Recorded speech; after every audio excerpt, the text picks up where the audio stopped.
ಹಳೆ ಸಿನಿಮಾಕ್ಕೂ ಈ ಸಿನಿಮಾ ಎರಡು love story but different story. So ಹೇಗಿತ್ತು ನಿಮ್ಮ ಮಾಡ್ಯುಲೇಷನ್? ಒನ್ ವರ್ಡಲ್ಲಿ ಹೇಳೋದಾದ್ರೆ ಚಾಲೆಂಜಿಂಗ್. ಓಕೆ. ಸೊ ರಾಧೆ ಪಾತ್ರ ಹೇಗಿತ್ತು ಒನ್ ವರ್ಡಲ್ಲಿ ಹೇಳೋದಾದ್ರೆ? Full of love. ಅಂಕಿತಾ ಅವರೇ? ಒಂದು ಜೀವನಕ್ಕೆ ಬೇಕಾಗಿರೋ ಅನುಭವ. ಎಸ್, ಸಿನಿಮಾ ಬರ್ತಾ ಇದೆ. ಸೊ ಪ್ರಿಪ್ರೇಷನ್ ಎಲ್ಲ ತುಂಬ ಚೆನ್ನಾಗಿ ನಡೀತಾ ಇದೆ. ಸೊ ಫೈನಲ್ ಆಗಿ ಸಿನಿಮಾ ಬಗ್ಗೆ, ಯಾಕೆ ನಿಮ್ಮ ಸಿನಿಮಾನ ಥಿಯೇಟ್ರಿಗೆ ಬಂದು ಜನ ನೋಡಬೇಕು? ಮೊದಲನೇದಾಗಿ ಸಿನಿಮ್ಯಾಟಿಕ್ ಎಕ್ಸ್ಪೀರಿಯನ್ಸಿಗೆ ನೋಡಬೇಕು, ಈ ಫ್ರೇಮ್ಸ್ ಹಾಗೂ ವಿಜುವಲ್ಸ್ಗೆ. ಆ್ಯಂಡ್ ನಮ್ಮ ಸಿನಿಮಾಲಿ ಬರೆದಿರೋಂಥ ಪಾತ್ರಗಳಿಗಾಗಿ ನೋಡಬೇಕು. ಈಗ ನಾವು ಕ್ಯಾರೆಕ್ಟರ್ಸ್ ಬರೀಬೇಕು ಅಂತ ಏನು ಹೇಳ್ತಾ ಇದ್ದೀವಿ, ಆರ್ಟಿಸ್ಟ್ ಪರ್ಫಾರ್ಮ್ ಮಾಡಬೇಕು ಅಂತಂದರೆ ಕ್ಯಾರೆಕ್ಟರ್ಸ್ ಬರೀರಿ ಅಂತ. ಆ ಕ್ಯಾರೆಕ್ಟರೈಸೇಷನ್ ಎಷ್ಟು ಚೆನ್ನಾಗಿ ಬರೆದಿದ್ದಾರೆ ಅನ್ನೋದಕ್ಕೆ ನೋಡಬೇಕು. ಆ್ಯಂಡ್ ಎಲ್ಲರ ಪರ್ಫಾರ್ಮೆನ್ಸಸ್ಗಾಗಿ ನೋಡಬೇಕು. ಆ್ಯಂಡ್ ಸ್ಪೆಸಿಫಿಕ್ಕಾಗಿ ಹೇಳಬೇಕು ಅಂತಂದರೆ ಸಿದ್ಧಾರ್ಥ್ ಅನ್ನೋ ಕ್ಯಾರೆಕ್ಟರ್ ಪರ್ಫಾರ್ಮೆನ್ಸ್ ನನಗೆ ತುಂಬ ಇಷ್ಟ ಆಗಿದ್ದು. ಯಾಕಂದರೆ ಒಬ್ಬ ಹೀರೋಗೆ ಮ್ಯಾಸ್ಕ್ಯುಲಿನಿಟಿ ಆಗಿರ್ಬೋದು ಅಥವಾ ಹೀರೋಯಿಸಮ್ ತೋರಿಸೋ ಕ್ಯಾರೆಕ್ಟರ್ಸ್ ಒಂದು ಕಡೆ ಆದರೆ, ಒಂದು ಹೀರೋನ ವಲ್ನರಬಿಲಿಟೀಸ್ ಮತ್ತು ಅವರ ಎಮೋಷ್ನಲ್ ವೇಸ್ ಆಫ್ ಎಕ್ಸ್ಪ್ರೆಷನ್, ಒಬ್ಬ ಹುಡುಗನಲ್ಲಿ ಏನೇನಿರುತ್ತೆ, ಸಂಬಡಿ ಇನ್ ಲವ್, ಆ ಹುಡುಗ ಯಾವ್ಯಾವ ರೀತಿ ತನ್ನ ಎಮೋಷನ್ಸ್ನ ಎಕ್ಸ್ಪ್ರೆಸ್ ಮಾಡ್ಬೋದು, ಆ ಮೇಲ್ ಎಮೋಷನ್ಸ್ ಮತ್ತು ಅದರ ವಲ್ನರಬಿಲಿಟೀಸ್ನ ತುಂಬ ಚೆನ್ನಾಗಿ ಎಕ್ಸ್ಪ್ಲೋರ್ ಮಾಡಿದ್ದಾರೆ ಈ ಚಿತ್ರದಲ್ಲಿ.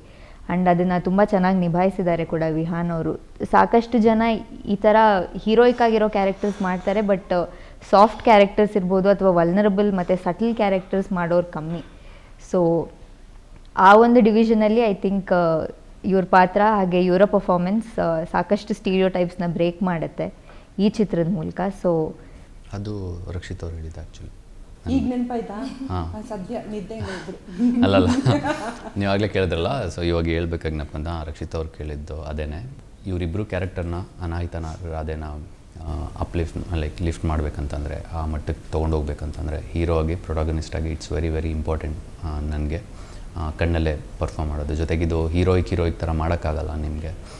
ಎಲ್ಲ ಕ್ಯಾಮ್ರಾ ಎಲ್ಲ ಟೈಟ್ ಫ್ರೇಮ್ ಇರುತ್ತೆ, ಇಷ್ಟಿರುತ್ತೆ. ಸೊ ಅಷ್ಟು ಇಟ್ಕೊಂಡು ಅದು ತುಂಬ ಚೆನ್ನಾಗಿ ಮಾಡಿದ್ದೀರಾ ಅಂತ ಹೇಳಿದ್ರು. ಅಂಕಿತಾ ಅವರೇ, ಸಿನಿಮಾ ಬರ್ತಾ ಇದೆ. ವಿಹಾನ್ ಅವರ ಕೇಳೋಕ್ಕಿಂತ ಮುಂಚೆ ನಿಮ್ಮನ್ನೇ ಕೇಳಿಬಿಡ್ತೀನಿ. ಸೊ ನಿಮ್ಮ ಸಿನಿಮಾನ ಯಾಕೆ ನೋಡಬೇಕು ಥಿಯೇಟ್ರಿಗೆ ಬಂದು, ನೀವು ಸಿನಿ ಪ್ರೇಕ್ಷಕರಿಗೆ ಹೇಳೋದಾದ್ರೆ? ಒಂದು ವಿಷಯ ಏನಂತ ಹೇಳಿದ್ರೆ, ನಮ್ಮದು ರೇಟೆಡ್ ಸರ್ಟಿಫಿಕೇಟ್ ಅಂತಂದರೆ ಎಲ್ಲ ವಯಸ್ಸಿನ ಪ್ರೇಕ್ಷಕರು ನೋಡಬಹುದು. ಚಿಕ್ಕ ಮಕ್ಕಳಿಂದ ಹಿಡಿದು ಹಿರಿಯರವರೆಗೂ ನೋಡುವಂತಹ ಸಿನಿಮಾ. ಮಕ್ಕಳಿಗೆ ಮ್ಯಾಜಿಕಲ್ ಎಲಿಮೆಂಟ್ ಅನ್ನೋದನ್ನು ನಾವು ತೋರಿಸಿದ್ದೀವಿ. ಈಗಿನ ಕಾಲದ ಜೆನ್ಝಿ ಕಿಡ್ಸಿಗೆ ಡ್ರಾಮದ ಮೂಲಕ ತೋರಿಸಿದ್ದೀವಿ. ಆಮೇಲೆ ಅದರ ಹಿಂದಿನ ಜನ್ರೇಷನ್ಗೆ ಪ್ರೀತಿಯ ಬೇರೆ ರೀತಿಯನ್ನು ತೋರಿಸಿದ್ದೀವಿ. ನಮ್ಮ ಹಿರಿಯರಿಗೂ ಇಷ್ಟ ಆಗುತ್ತೆ. ನಿಮ್ಮ ಕುಟುಂಬದ ಸಮೇತ ಹೋಗಿ ನೋಡುವಂತಹ ಸಿನಿಮಾ ಒಂದು. ಹಾಗೆ ಕಾದಂಬರಿ ಮತ್ತು ಕಾವ್ಯಾತ್ಮಕವಾಗಿರುವಂತಹ ಕಥೆ ಇದೆ ಇಲ್ಲಿ. ಕಥೆನೇ ಇಲ್ಲಿ ಹೀರೋ. ಯಾರು ಕಥೆ ಅನ್ನೋದೇ ಇಲ್ಲಿ ಒಂದು ಸ್ಟ್ರಾಂಗ್ ಫೌಂಡೇಶನ್ ನಮ್ಮ ಕಥೆಗೆ. ದಯವಿಟ್ಟು ಹೋಗಿ ಇದೇ ಸೆಪ್ಟೆಂಬರ್ 5ನೇ ತಾರೀಕು ಇಬ್ಬನಿ ತಬ್ಬಿದ ಎಳೆಯಲ್ಲಿ ಚಿತ್ರ ನಿಮ್ಮ ಹತ್ತಿರದ ಚಿತ್ರಮಂದಿರಗಳಲ್ಲಿ.